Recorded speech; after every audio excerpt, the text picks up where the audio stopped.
Well, hello. Welcome to the channel. Let's get crafty.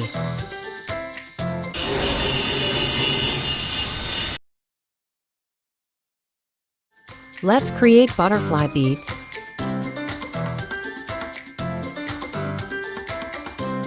Use white polymer clay.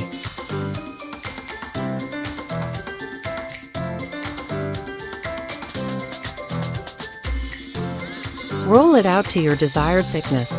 My pasta machine is broke and only has one thickness, so I layer up and then hand roll to the right thickness.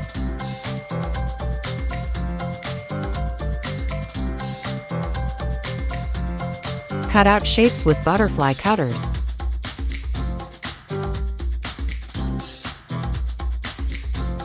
Add jump rings and bake. Add your personal flair with paint and glitter. Seal it with Mod Podge, liquid polymer clay, or UV resin. They can become earrings, bracelets, necklaces. Just create and have fun.